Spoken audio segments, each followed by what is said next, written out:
Hello, guys. Welcome to Crypto Bros podcast. This is the third episode. Today, my guest is Criptomamadas, content creator for Wild Forest. And I can't say anything else than a very successful player when I checked the leaderboards for season 1 and season 2. I'm not going to lie.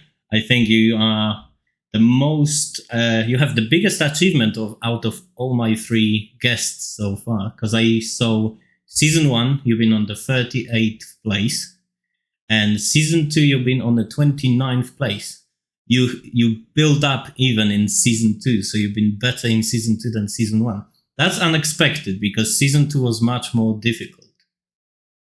Yeah, it was. I played more on second season, but also I have luck when I unlock some packs, some premium packs from the second sale, and that's where I got 2. I got 1 legendary and a mystic. Oh, so nice. That's why that's why I went so up. That's amazing, man. Oh my god, Mystic Lord it was my dream to get it. I was not lucky enough, but I'm still happy with what I have. I have only 1 rare and 1 epic Lord, but I'm still happy with that. You did get me to places where in season 1, I think I was on 84th, and this season I'm on 171, so I can't complain. I got plenty of tokens and I'm very happy about it. All right, so let's get on to questions, shall we? Let's go. All right. So first of all, we're going to start with some ice-breaking questions. It's going to be a bit more fun talk, I would say. So if you could describe yourself as a meme, which meme would you choose? Well, at this moment, I think I will be more identified with Pepe the Frog. Pepe the Frog, yeah. I was expecting that by the look of your of the icons you have on your on your YouTube channel and Discord. That makes a lot of sense, man. I think he's a very, I don't know, kind of ridiculous character, and he seems to be in the most extreme situations all of the time. Yeah. Well, but it always kind of has. I mean, in the end, whatever the situation he's in the end, the good laughs are there always. 100%, yeah, I agree. Okay, so what's the most ridiculous in-game mistake have you ever done? And how did you recover from it, or if you recovered from it? Something that happens to me a lot. I'm building, and then I'm kind of trying to micromanage my units, and then suddenly by mistake I turn a certain building into a tower that I didn't mean to do that. Yeah, I think we all did that. Yeah. I think that's a very common mistake, and it's very hard to recover from that. I most of the time don't recover from that because it's so expensive to build a tower that you are not meant to build. Yeah, absolutely. I think the most difficult part is when you're playing on mobile and you're trying to squeeze in those, depends on your mobile phone, but obviously they're small devices. So it's kind of like you're pressing something, you want to send units somewhere, and apparently you're building another mine instead of barracks. So, and you're thinking, whoops, that was a mistake. And as you said, hard to recover from. It's very hard, yeah. Right. Yeah. If you could have any superpower while playing the Wild Forest, what would it be and why? I think a superpower for myself or in any unit. Any unit inside the game. I think I will choose infinite range, like maybe an archer that could hit any enemy from any part of the map. I think that will be great. That would be OP. But then it would be easy for you to win then. Yeah. Very easy games to win. Yeah, but I mean, it's a good power. I hope the developers, if anyone is going to watch, please don't do that, because we don't want Criptomamadas coming in with his units and smashing us all, and then he's going to be always first. We don't want that. Yeah. All right. Let's learn a little bit about what you like to eat while you're gaming. What's your favorite drink or food that you can't live without while playing? Well, I kind of I really don't like to eat anymore on my PC because I got one keyboard I dropped a glass of water in the keyboard, and the keyboard it was an expensive keyboard, so I try to not do that anymore. Avoiding. Yeah, I don't blame you. I mean, sometimes I'm thinking, because I'm doing uni in the middle of working, having family life, and sometimes I'm just too busy to sit down at the table and eat. So I'm taking whatever I can to my keyboard, and then sometimes I'm thinking, if I'm going to turn around my keyboard and I'm going to smash it a few times, the hamburger on something is going to fall out, some leftovers. So you can find a meal on that. Good idea, man. Good idea. All right. In the Wild Forest, characters were real. Which one would you want to as your best friend, and why? It's my best friend. I think the turtle, the canyon, the turtle with the canyon. Oh yeah. I know which one. The one that has very long range and can smash buildings like they didn't even exist. Yeah, I don't know why, but reptiles. I really like reptiles. I think they are my favorite kind of animals, and he seems like such a cool dude. You have any animals? Any reptiles? No. I think they need some very specific cares, and it's better to have them when you have the space and all of the stuff, and also the time. Yeah, absolutely. Okay, let's get to know you more, because I think what the viewers want generally from this podcast, they want to learn the face behind the nickname. They want to know who you are, because that's the main reason why I'm bringing people into this podcast, to get to know each other, because people know me a little bit because I've done a few podcasts, but they don't know my guests most of the time. I mean, Da Buddha, shout out to you, man. They know him very well because he's been very famous throughout the Wild Forest. But I saw your videos. You also share your face and your video while you're recording. And I need to admit, I couldn't understand anything you were saying because you're recording in your own language. I'm not gonna lie. But your content is very engaging, so you're watching it and you don't want to stop because there's so much going on, and you're doing very nice edits. You're adding some memes, some music, some contrast to all of it, and it's just so fun, man. So the second question to get to know you: why Wild Forest? What brought you to Wild Forest? Why you think this was something that you needed to be in? Yeah, well, I mean, I played a lot of crypto games. I played Axie Infinity, then I played Titan Arena. I played what was this called? Plants vs. Undeads. A lot of games that they weren't really games. I mean, some of those were just like user interfaces where you click something and you won something. I mean, those weren't games, and I could see that they were things that were gonna fail easily because most people weren't in there because they were entertained, just because they were getting value out of coins or out of tokens. Okay. And when I played Wild Forest for the first time, it clicked in my mind that it was the first good game that I have played in crypto. I mean, Axie Infinity, it's a good game, but it's such a simple game. I mean, it's not a massive appeal game like Wild Forest is. In my opinion, Wild Forest is very polished, is very well presented. It has such a characteristic design in all of its units. It's a great game. I mean, these guys, they have a lot of background making games, especially RTSs. I mean, I loved RTSs as I was growing up. I played a bunch of StarCraft, Age of Empires, I think Company of Heroes. You're the same as me. I'm coming from the background where I was a younger guy and I was keep playing the same games you're mentioning. StarCraft, Warcraft 3. All those games were my little childhood where I was just sitting at the computer playing games all the time. And I remember my mom keeps shouting, go outside, play with your friends. And I'm like, I'm playing with my friends online. Come on, what's wrong with you? It was fun. Yeah. Exactly. I mean, I have all this the soundtrack of StarCraft. I have it like tattooed in my mind. It's such a a big part of what I am. And then to see this game, Wild Forest, trying to create an RTS at his minimum, I don't know, working Well, it's a minimal RTS. That's what I'm trying to say. So it's a very good game, and a game that I see that has a lot of potential to be massive, to grow exponentially.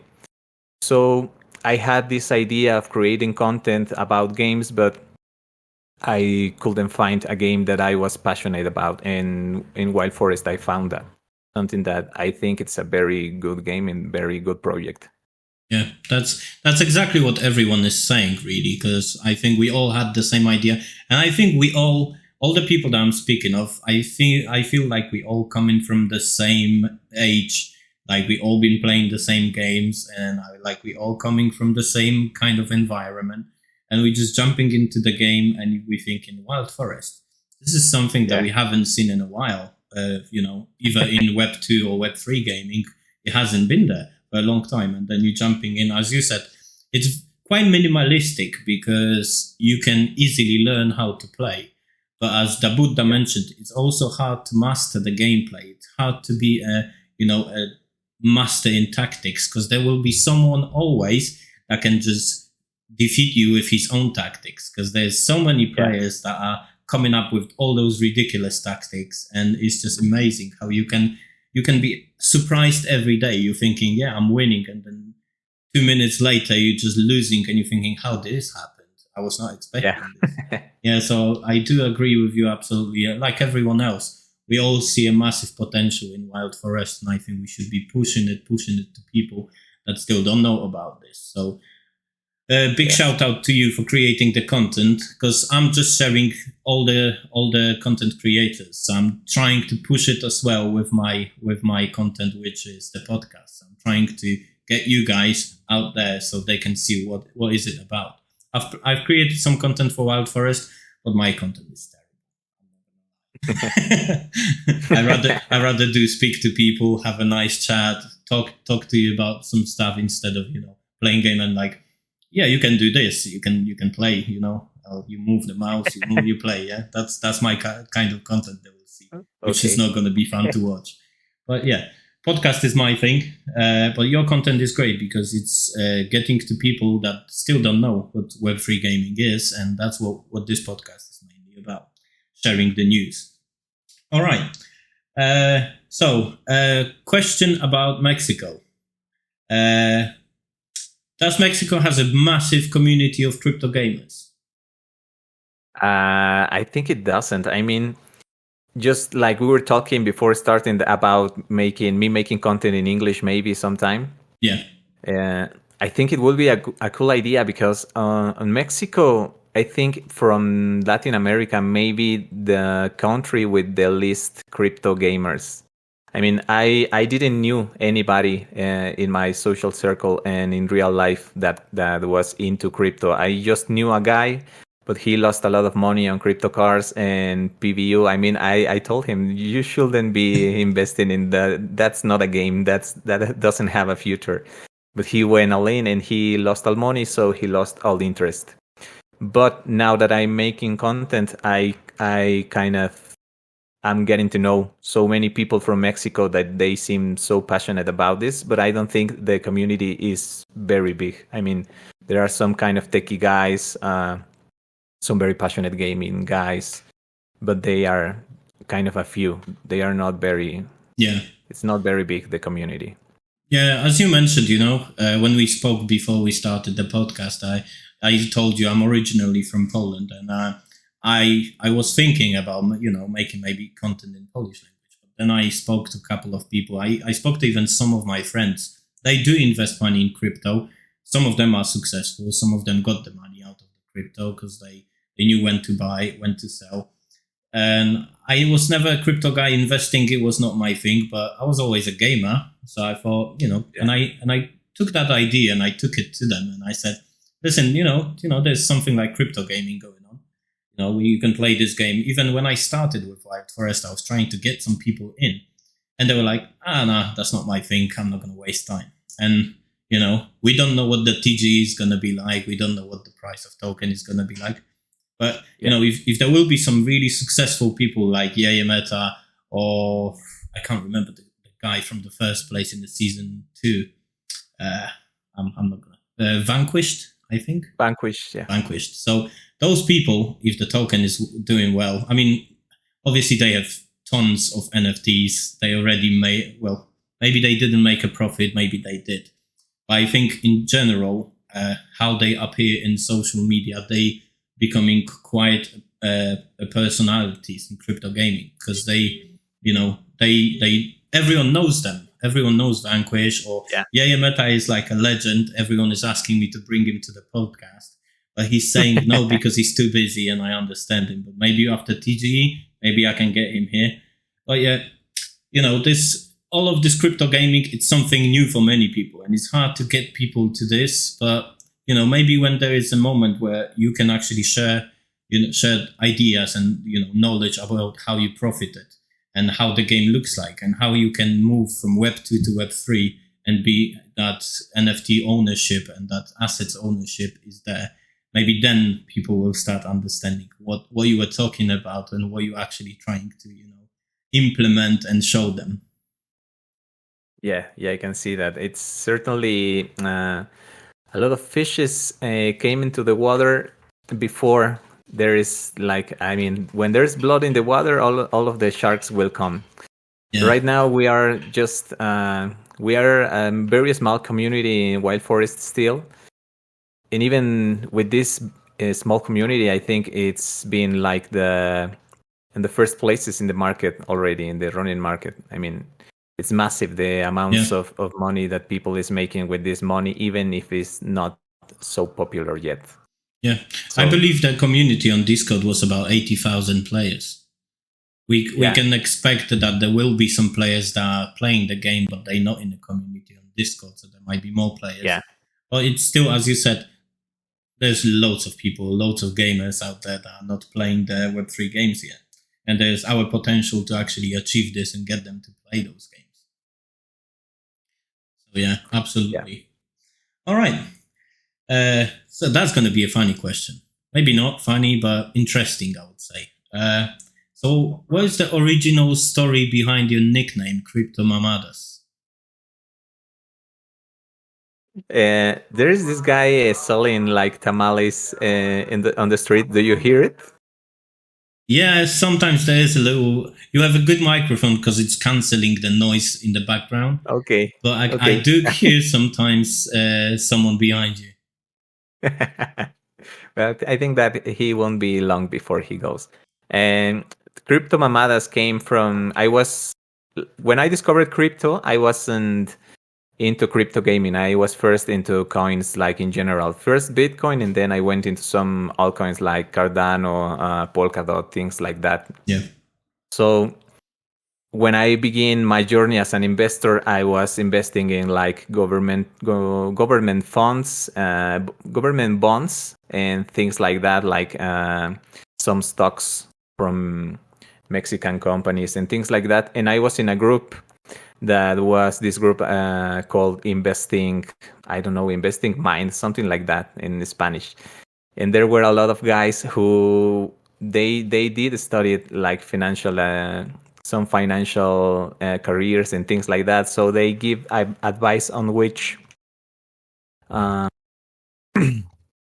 stocks were the best to buy and things like that, like financial advices in general to make a great portfolio and some kind of how to grow your money, basically. Yeah. And then when all the crypto craziness came in, so many guys started to pour into the group. Like a lot of people came into the group asking about crypto and what was the best coin to buy. There were a lot of pumping in some coins like Ripple. I think it was pumped on that. I mean, it was the craziness of Dogecoin was just starting, and some guy said that the group was losing all his seriousness. He was just turning into a craziness of Criptomamadas. That Criptomamadas in Mexico is like saying, I don't know, like crypto stupidness or something like that. Like crypto nonsense. I mean, could we say Criptomamadas is what will be translated to? So I that kind of phrase that that word Criptomamadas just stuck in my mind for so long. And this guy is so angry about people not taking money seriously. And I thought, well, you can also make money with Criptomamadas. Yeah. I mean, you just have to study. Yes. Yeah. Obviously, if you would have thought about, well, if you would have talked to me like probably a year ago, or maybe 14 months ago, if you would have come to me and say, oh, let's play games and let's make some money, and and I'll probably tell you, oh, Criptomamadas. I'll be probably like crypto nonsense. That would be probably my first thing. But I think it's about being open minded towards new things, because the world is changing in such a speed that we can't follow it. I mean, I'm 35. My daughter is 11 soon, and she's coming to me. She's giving me some stuff to do, and I'm like, I'm studying IT, but I still don't know what she's talking about sometimes, and I'm like, you need to slow down.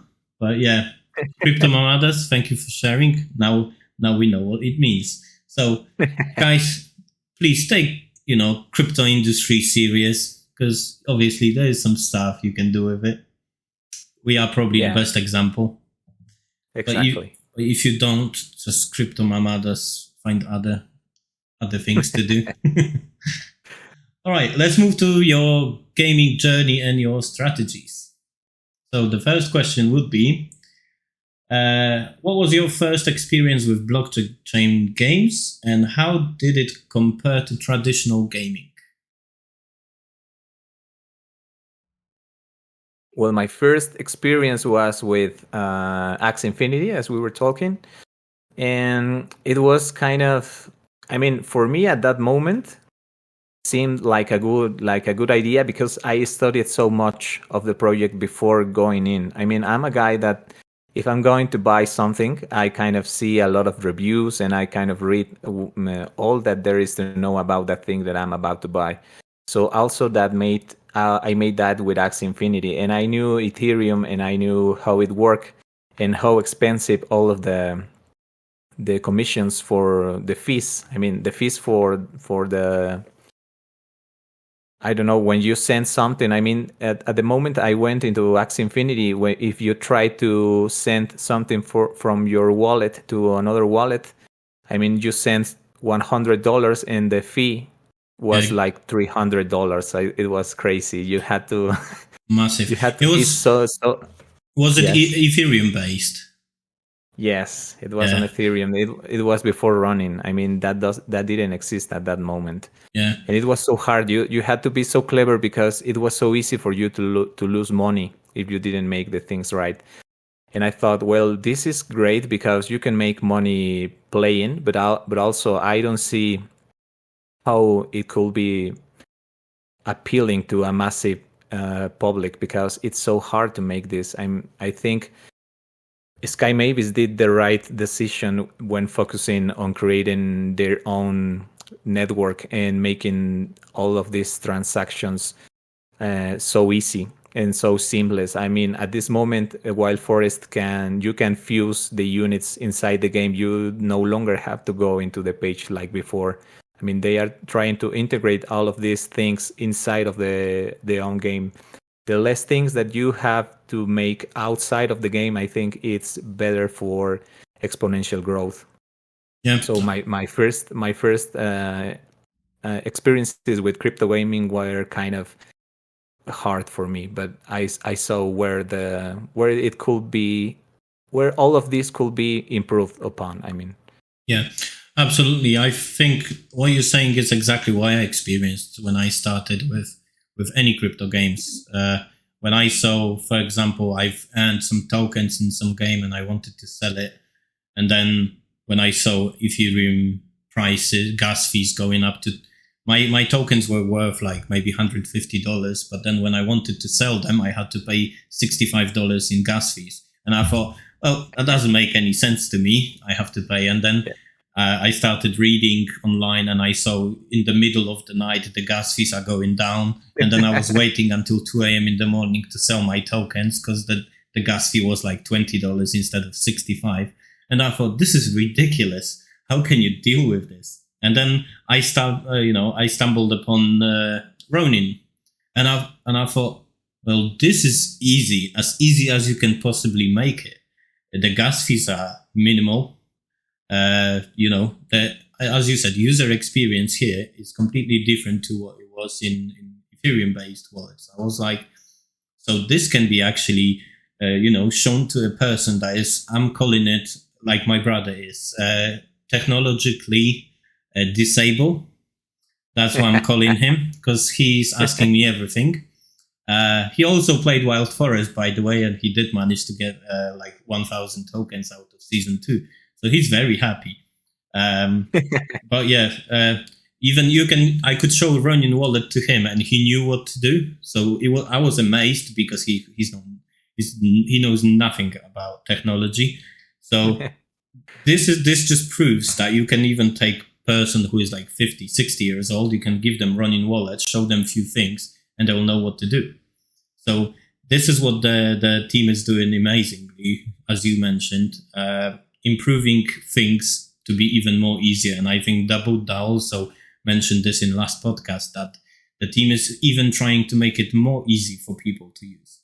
And I think, as you said, exponential growth is by making things easy to use. So people will have easy access to it, easy interface to use. I'm studying currently software engineering, so customer experience is the most important thing in general for everyone. And I guess SkyMivis and the entire team took it very, very seriously, and they're doing a really good job. Yeah. Right. How do you approach building your deck in Wild Forest? And do you have any key strategies or favorite combos you want to use every day?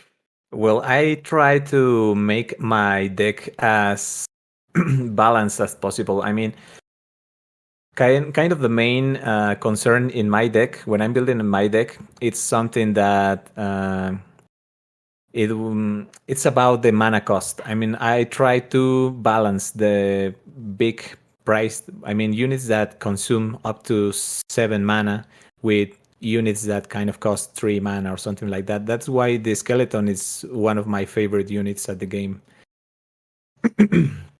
I also try to cover all of the fronts to kind of not focus on just one win condition, because if you have just one win condition in your deck, well, then your deck is kind of fragile in so many cases. I try to make some covers, always having a minimum amount of aerial units. I mean, like the Picopter and the Glider. I don't really like that much the Glider. I think it's very weak if it doesn't have the right perks. And Picopter, I think it's an overall great unit. I mean, it's been nerfed a lot also, but it works for what it's made, like area damage and aerial unit. It's a great unit. So I tend to try different strategies because I don't have a very strong units. I mean, I think the most leveled unit that I have is an archer, and he is a level 24, something like that. And from that, it's like level 15, level 16. I don't have any 30 level unit. Yeah, so I try to experiment with a lot of things. I really like the sniper, the Stormcat. I really like the healer, for example, but I think healer is also so dependent on having a great front line. I try to experiment with a lot of the units that I have, but I think also many, like you were saying before, there are so many different strategies that you could win with in Wild Forest, but so many of those strategies we haven't seen them because they are units that are so far on the trophy road. I mean, they are units like the Borner that's on League 8. So there are no shards, there are no high-level Borners. So you are not seeing the Borner shine yet. But I think the Borner is a very strong unit. When you play the Borner on arcade, you realize how much damage it does when it's paired with something like Giant Killer or even something like the passive that kind of builds up in attack speed with each attack it makes.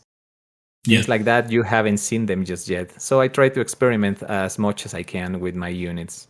Yeah, I think the more you play, the more you realize which deck is best for you.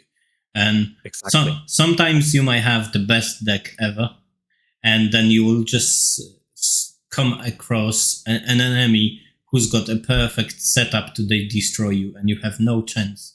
Because sometimes you will. I play with my deck a lot, and then I come into the fight with someone, and I see that this someone has a deck against me, and I can see that his units are exactly opposite of mine, so I know he's going to destroy me no matter what I do.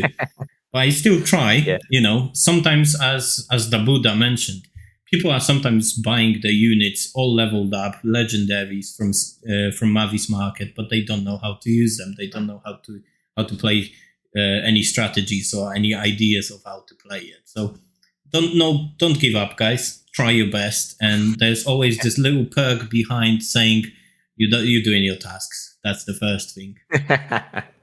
Yeah, I mean my deck currently it's I've got skeleton.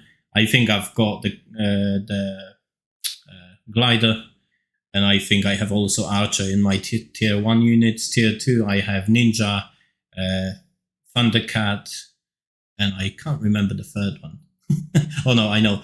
The turtle that you like. I can't remember what it's called. I know one of its names was Wallbreaker. Yeah, it was one of his names. His names. Yeah, and I play tank as well because for some reason I don't like Juggernaut or Bloodhunter.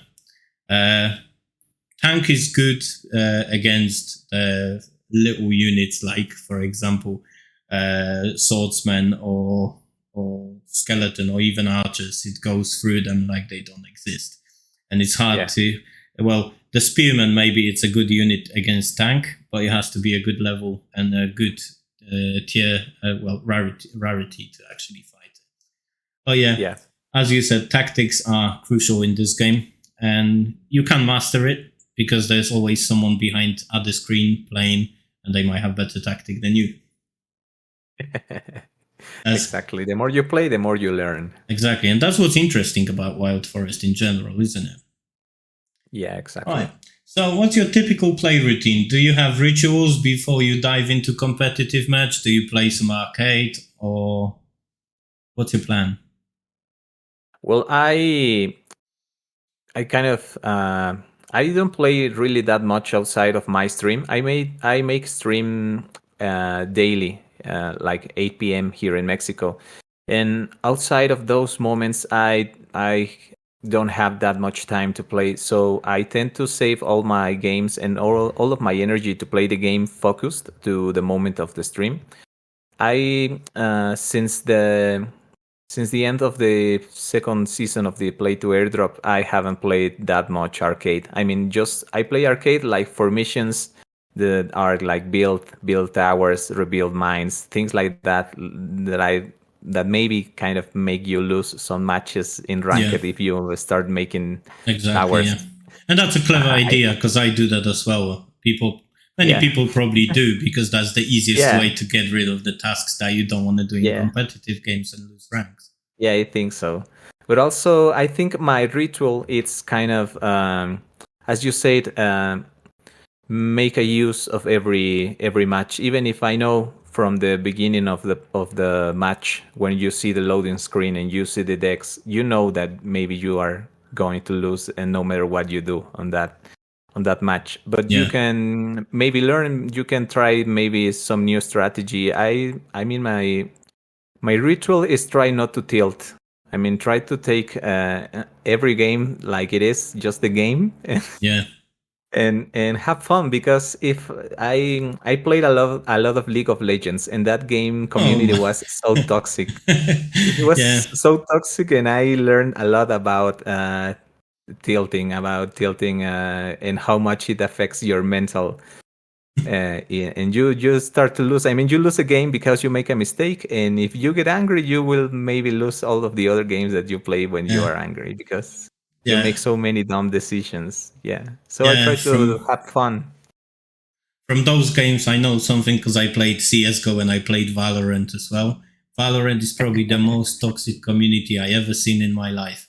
You will you will come across so many kids, adults, all kind of players you can even imagine, and even girls shouting at you, swearing at you all the time. And I'm thinking, yeah, time to move somewhere else.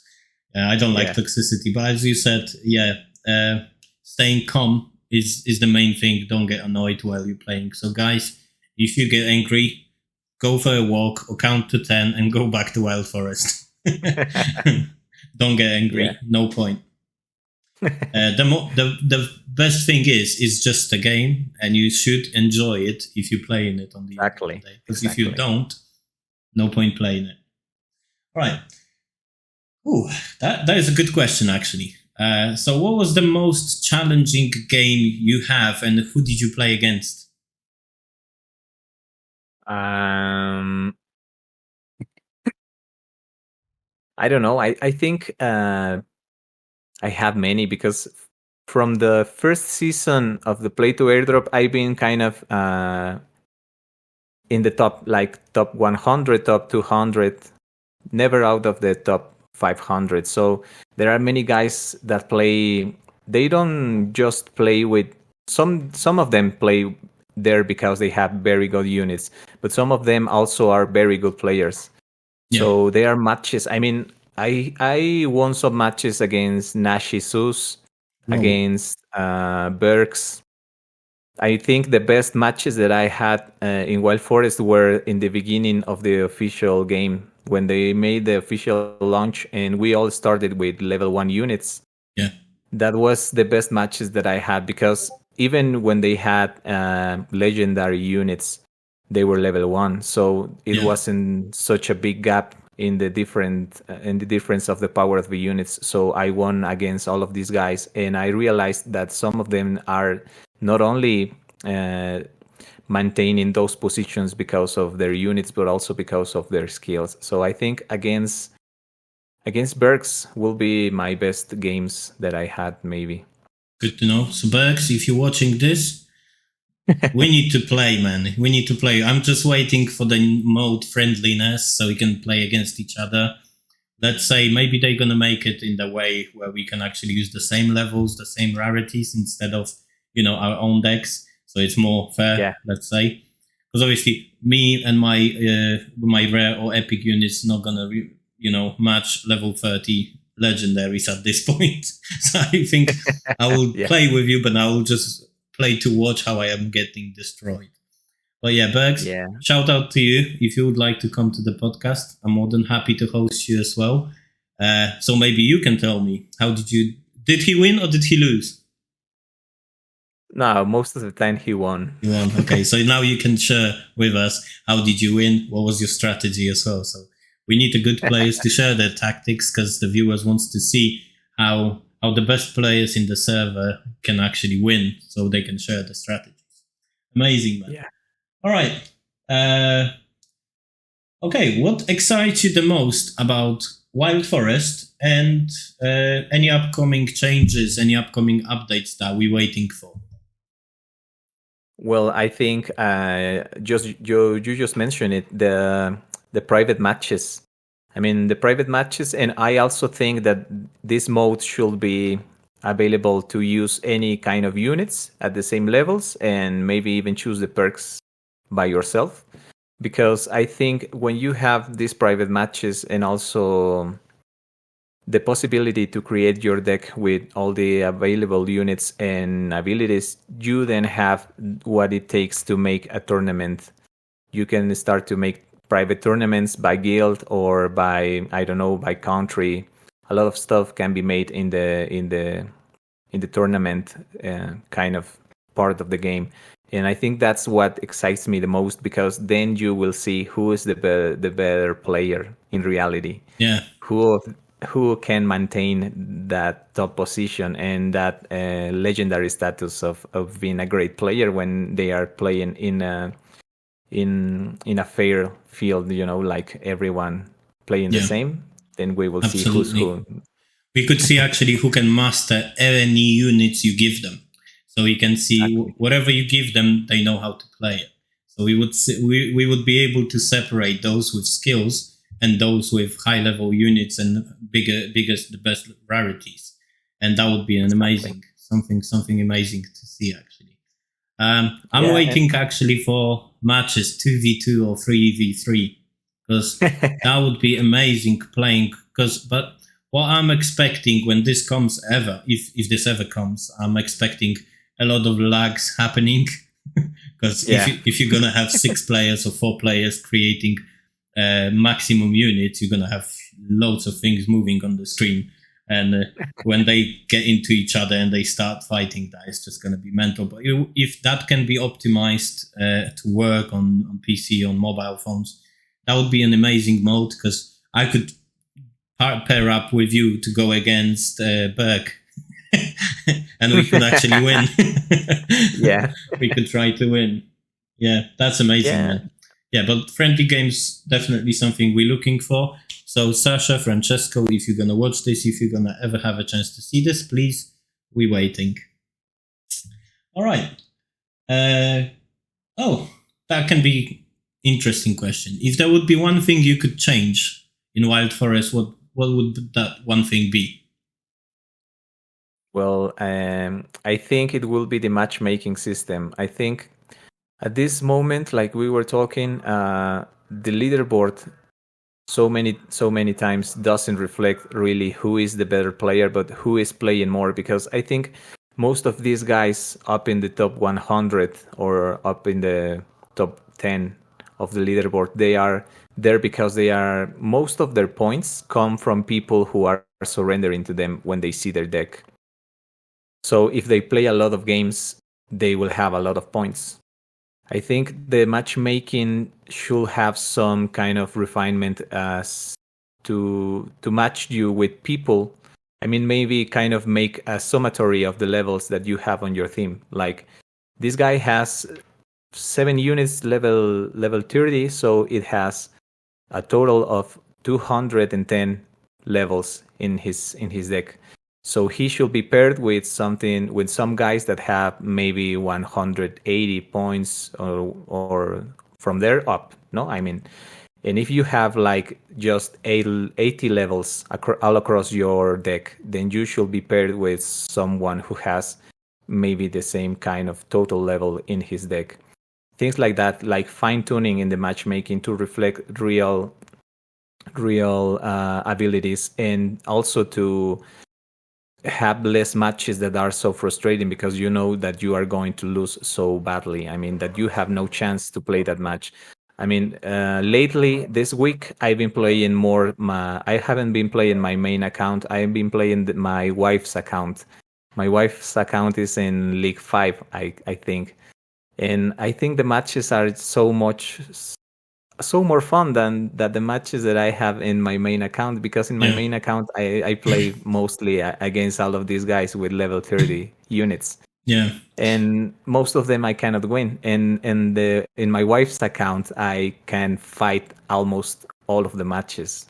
I might not win all. I don't win every game, but I can fight for every victory. Yeah, definitely. As you're saying, it is a problem. And I think team probably knows about this. Probably the fine tuning is going to eventually come. But as you said, sometimes it can be frustrating when you come across, even me, I'm on, I think I'm over 500 now, top 500. I think I'm close to 700 now. And even today I started playing game and I see level 30s, legendaries. And I'm thinking, I'm far away. Why am I dealing with people who's got 5,000 trophies where I have like 2,700? And I'm thinking, that's a little far. I didn't lose many trophies, obviously, but still, you get in touch with those people and you're thinking, well, I could spend some tokens. I can maybe level up. But I'm thinking, well, not now, at least, because still my levels are like my level 7. I think my ninja is level 20, and that's the highest level I have at this point. But yeah, fine tuning will be a good idea. So guys, we holding on to that thought, and we're hoping that comes next. Amazing, man. That's amazing suggestion. All right. Let's talk about a little bit about your community and your content creation. So, as a player from Mexico, what's Wild Forest community looks like in your region or among your friends, or is there any cultural influences coming to your channel? I think the Latin America community, I think it takes all of the things so lightly and in such their approach is so funny. I mean, most of the things that this guy makes are memes, and even when they are talking about tokenomics, talking about serious things like tokenomics, matchmaking, and things that should be changed, they express it with a meme. And I think the community, I don't know, it's so lighthearted, and they know that there is money on the line, and they know that they might make a lot of money, or maybe they might make a very low money depending on the success of the game. But they like kind of don't take that so seriously. They just play the game and they post a lot of memes about it and have fun with this thing. That's a good thing, being positive, isn't it? I mean, we live in a world which is really miserable sometimes. So why you should be miserable and share miserable, content with everyone? I think making fun content is more enjoyable and you sharing something that people want to watch. Even when they come from work, they tired, they just watch your videos and they laugh because they can see a lot of memes and stuff. And that's amazing, man. I agree, absolutely. Yeah, I think that's a very way to build a strong community. If you are having precisely kind of an outing for the stress on your real life or things like that, and you can come here, play the game, have fun, make some money, well, then you build a strong community because people will return to that. Yeah, I agree. It's like you were saying, if you are not having fun with a game, why would you play that game? Yeah, 100%. Yeah, that's why I quit Valorant. That was a lot of stress, ranking up, ranking down. No way, I'm not going back. That was just very difficult time in my life. My wife just looking at me like, why are you playing this if you're shouting all the time? Yeah. I don't know, but I need to rank up. And I was just like, nah, quit, go elsewhere, do something else. Yeah, 100%, man. Okay, let's go to another question. What is your favorite video you created, and why do you think it's your favorite one? I think my favorite video it's the one I created for Moku. When I was featured in Moku, it was a game. It was a video like trying to sell the game to new people. It is like kind of, it could be basically an ad for the game. It explains what the game is about and what rewards you could get by playing it. And it was like a 1 minute video, maybe 2 minutes tops. But it was my favorite because it was so short. I had to be so like very creative about how to tell the things and how to illustrate the video. I mean, my shorter videos usually take more time for me because the process of editing these videos is so much more important than in long videos because you have to summarize the things and illustrate everything you're saying in frame by frame almost. Yeah, like that. Yeah, exactly. It's like something called elevator pitch. Exactly. Where you have to sell something in very short time. So when you get into elevator, you have a product and you need to sell it by the time the lift gets to the next floor. And I think this is important because, how can you sell something in such a short time? But obviously, if you're going to have the link to that video, if you could share it with me, I'm just going to throw it on the screen somewhere so the people can also enjoy it, or I'm going to throw it in the description so they can see it and they can see why is it your favorite video. Cool. Obviously, I'm going to also share your YouTube, your X, which is Twitter. Is it X or Twitter? Because I'm still getting confused. Elon, please change this. I always say Twitter. Yeah, I'm talking to people and I'm saying, "Are you on X?" And they like, "You mean Twitter?" Yeah, I say, "Yeah, Twitter." And then I'm talking to someone else and I'm saying, are you on Twitter? And they saying, you mean X? I say, yes. So sometimes it's just confusing. Elon Musk, please just make your mind eventually about this. So yeah, I'm going to share all the links from you in the description. I'm going to throw something on the screen so the guys can see it, subscribe, and don't you dare leaving without subscribing, because I'm going to hunt you down eventually. I'm going to find you. All right. Let's go to the next one. You probably encountered a lot of interesting players while you've been playing in overall crypto gaming community. So who would be your favorite person to go back to and talk to? At the moment, I wouldn't know because as we were talking before, I didn't knew so many people to talk. I mean, I didn't have a community before making the content on Wild Forest. At this moment, I think my favorite person to talk about Wild Forest will be, there's another creator on the guild that I'm in. His name is Mata. He's from Argentina, and I like talking with him about Wild Forest because he been playing Wild Forest since the first season of the beta. Oh, nice. So he have seen the game through all of this time, and he knows all of the mechanics and the units so deeply. He makes not a huge amount of content, but some of his videos are kind of the best videos that I have seen. I mean, Dabuda is someone that explains the mechanics also very well, but I think this guy is so much deeper in his approach to the Wild Forest. For example, he has this video where he explains how many seconds it takes for the natural mana to come and how many seconds it takes for the mana from the mines to come. I mean, things like that are micro mechanics. Very specifics. Yeah, exactly. How many time it takes to build some building, things like that. That's a good video. Yeah, might be very useful for anyone who is watching right now, especially when there's new players coming into the game to know. Exactly. Not everyone wants to know the mechanics of the game. Not everyone wants to go into so much detail, but I'm sure there is some players that are thinking, well, how long this takes, how long that takes. Yeah, I'm sure there is some players that are interested in that kind of stuff. All right, man. So you are quite popular on YouTube, I need to say. You almost got 4,000 subscribers, man. That is quite of an achievement. Because I'm trying to get some, but everyone who is watching, not everyone is hitting that button, so please hit that button now. So how did you grow your channel? What did you start with, and what is the advice you can give to content creators?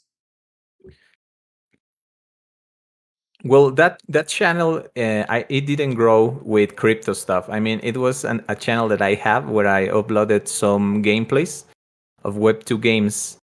There were games that I didn't like that much, but there were games that were popular, like Roblox, Minecraft, things like that. They tend to grab so much attention, so much views, and people stay for those videos. I mean, in the real, if you can see my channel, I mean, I have, like 4,000, maybe 3,000 followers, but my videos, they don't, I mean, I think my crypto video with the most views is like 1,000, just 1,100, something like that. They tend to be more on the 50, 100, 500, I don't know, 500. Yeah. 500 views per video. I mean, they don't reflect the number of subscribers that I have. I mean, but it's kind of the numbers have been lowered a lot by focusing on crypto and especially focusing on Wild Forest. I mean, most of the content I make is just Wild Forest because it's the game that I like. I mean, I know that if I make content about other games, maybe I could have more views. But I like Wild Forest, and that's the content that I like to make. I think the advice that I could make to new people creating content is have fun. I mean, make content about things that you are passionate about, because otherwise it will be very hard for you. I mean, making videos is not easy, but if you really like the thing that you are talking about, it will be easier to you than making videos that you don't like. Make the videos that you like to watch. That's my advice. and have consistency and don't give up. I mean, because my first video in Wild Forest, I mean, it had like 70 views. The second video had like 80 views. The third video, because I saw this number so low, I kind of quit for 2 months. No, for a month, maybe a month and a half, I decided to not make content because I was having less than 100 views. But then I say, well, I will be playing this game a lot because I really like it. So I might give it another shot. And then I return, and the next video had 100, maybe next video 200. And like that, you are growing your community and you're finding your voice as a creator. So don't give up so early if you are really serious about making content. Yeah, that's a really good advice, to be honest, because, you said that people should focus on what they like to do. So I like to talk, and I moved, because first I was thinking, well, I'm going to do some Wild Forest content, start with that. I'm not going to say done bad. It was okay, but my editing skills are not there. I'm not going to lie. I'm not a great editor. I don't have someone working for me doing the editing. No, I have to do all of it myself. The channel is really starting to grow. Obviously, I'm trying to produce content that I like to do, which is talking to people. And I like to do it. I was just suffering a little bit when I was playing and, explaining to people everything. I was thinking, that's not my ball to play. So I thought, I need to change narrative. And I said to my wife, what do you think I should do content about? And she's like, you like to talk. Do something about talking. And I said, now I know what to do. Podcast is the thing. Yeah. But great advices, man. I think giving up is the last thing people should do, because you never know. One day you might click. You might be found by one person that likes your video and they just share it everywhere. And then eventually you get to so many people that you don't realize over one day you can become very popular. So it's not like giving up is the last thing you should do. I'm not going to say too much because I want to keep this content, 18 over, but, look at the girl that done certain words and how famous she became in 1 month. There's a lot of people that became famous overnight, so people don't give up because there's a lot of things happening in the internet and people are becoming famous by saying one sentence. So don't give up. All right. Let's move to the last section. We're going to wrap this up. If you could create a new unit for Wild Forest, what would it be and why? That's a very, very good question. I was thinking about this in some stream in the past days. We were talking about something like a summoner unit. I mean, a unit that you have, and when you put it on the map, it maybe creates some units when the passing time. I mean, it's like a necromancer. Yeah, exactly. Like a minions. Yeah, that would be a very nice and interesting unit. Yeah. Yeah. And we were also talking about how they can bring variety to the game, and some guy mentioned like aquatic maps. Maps that will be some little pieces of lands, and most of the map will be aquatic, and some roads connecting these little pieces of ground. And maybe in those maps, the units that will shine will be units like the frog, the tortoise, things like that could swim. That would be interesting. Yeah, I think it has so much things that it could make. Like you said, the thing with the 2v2, 3v3 matches. There are so much things that you can make with a game like Wild Forest. So, I mean, there are infinite possibilities for adding new units. They could be making so interesting characters. And I think most of the characters already are interesting in Wild Forest in some way or another, but their designs are so well made, in my opinion. Yeah, so I agree. Yeah. And, from the first view when I joined like Wild Forest, the first thing I checked, it was their website, because I thought, if there is a project and it has, let's not say it badly, but not really good website, and then you just look at it and you're thinking, well, if they can't make a proper website, how they can make a proper game. And when I went to Wild Forest website, I thought, well, someone done a lot of work in this, because I've been building some websites now and then. And I thought, if someone put that much effort in building website, I'm sure this is gonna, and they have to put the same efforts into the project and the game. And that just reflected upon when I started playing. And I thought, well, this is something that they done very well, because they didn't give up on the website in the first place. And they produced a nice game and crappy website where you go onto and you're thinking, well, my little girl could do that, but the game is nice. So yeah, I thought they did really good job with it. And as you said, sky is the limit really with them, because you could add many things, heroes and, spells, all kind of stuff can be added. And this game can become more interesting. But as you said, the certain areas could be only for use for the water units, like a turtle or something, so they could move upon the map. And that would be very interesting, because you could build so many new tactics upon this. And guys, Exactly. if you're hearing this, if you're watching this, listen to the advices. I think you should you should throw it into suggestion box in the Discord page, because that's actually a very nice idea. And I would really like to see a map where you can actually implement this and actually build tactics upon this, because it's such a great idea, man. Yeah. Really good one. Yeah, I thought so. All right. Let's say Wild Forest was adapted as a movie. We're moving forward now. Who would you cast to play your character, and what would be the plot of the movie? I don't know. I think I will cast Jim Carrey, maybe, or some comedian. Who do you think he will be the best? Jim Carrey as which unit? Which unit? I think maybe the ninja.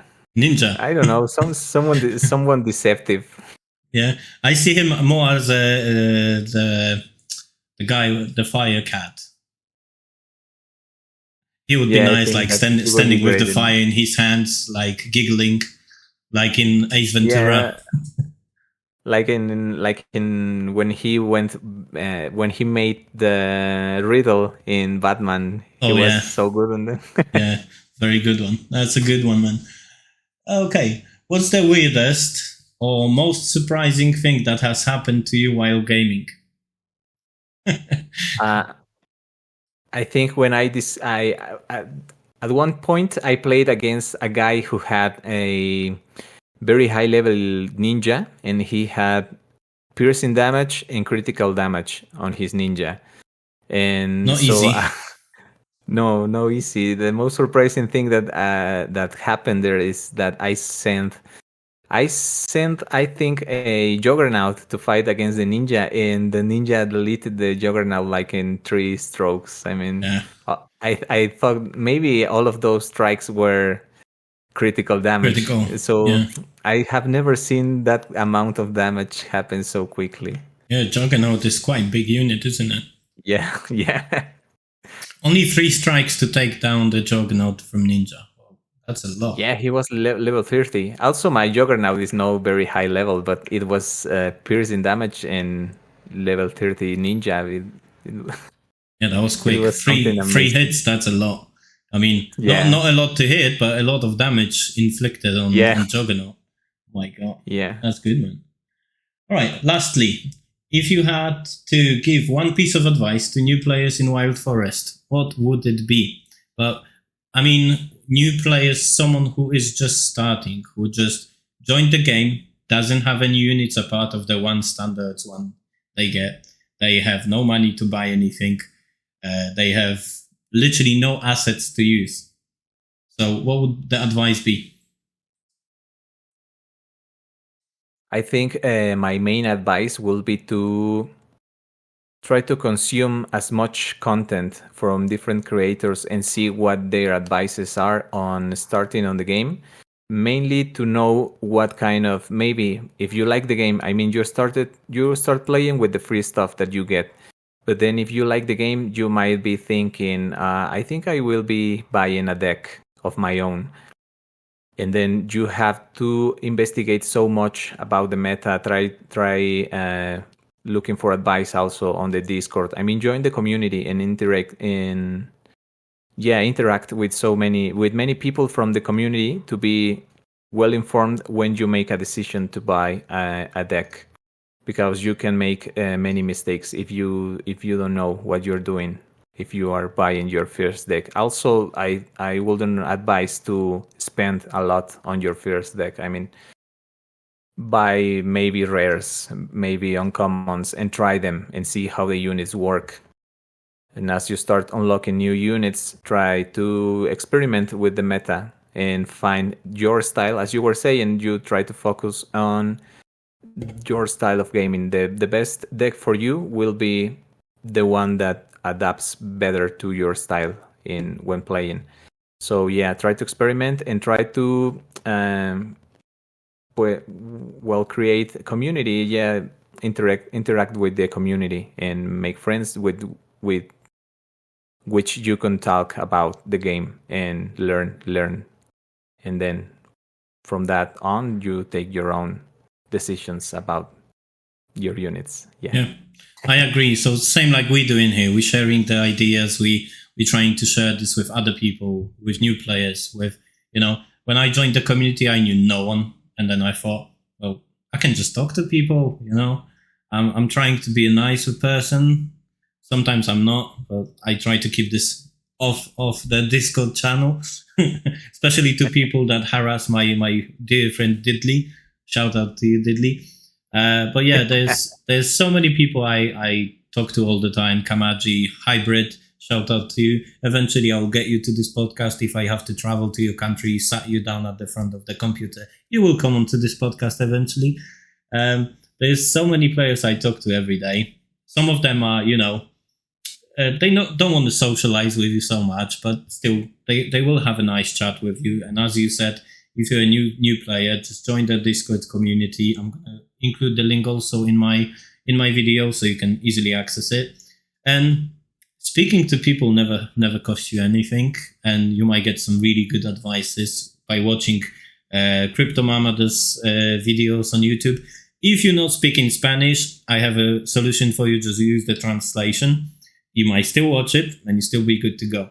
My advice to you, Criptomamadas, try to make content in English. I think it will expand your community amazingly, because I think there's loads of people that would love to see you creating content in English. That's only my opinion. It might be wrong, but I believe you will have a very strong community of players with English-speaking players.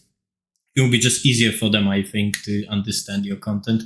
Because, while you're watching something, you not always want to read subtitles. It's not always the case. Especially when you're on small device. You don't want to be like looking into this like, yeah, that's something was there, but I couldn't read it because it was too small. Yeah. So I think my advice to you, English content would be a very good thing for you. For me, I have no idea. So but yeah, shout out to everyone.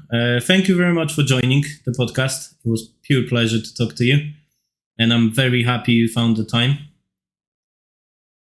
Yeah, thanks for the invitation. I also wanted to say that I think this content that you're making, it's great, because there is not a podcast specific for Wild Forest yet. Well, there wasn't until you made your own. Yeah. So I think you find a very good niche. Because people, as you said, well, they know the creators because they make content, but sometimes they might not know them in like a more personal approach like this one. And maybe this opens up the perception of people to precisely create community and interact more with all these guys like Gigi Mera. I mean, you could talk to them if you have him on Discord. You send a message, and I don't think he will answer right away, but maybe you can make a friendship with him. I mean, everyone can learn from everyone. If you have something to say, you might just say it, and this is a great way to get to know each other better in a long conversation, in a long format conversation like this one that you are making. Yeah, thank you for that. Thank you. I appreciate it very much. I think, this podcast is also showing people that, we're talking about Web 2, Web 3, blockchains, all stuff that might sound very serious. But as you said, Criptomamadas. So we might say, even though that it sounds serious, there's faces behind this. So there's not only nicknames, there's also real people behind this. And that's what might actually be interesting to people to see.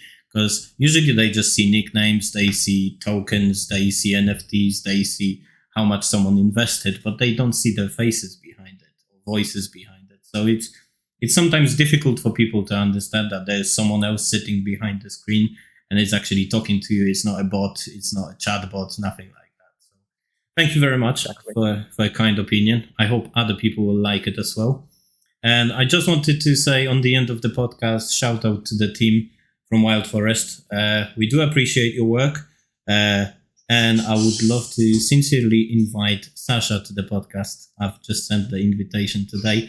I hope she will find the time eventually to answer my message and to watch the video as well. All right. Thank you very much once again for joining, and see you guys next time. Bye. Thanks. Bye-bye.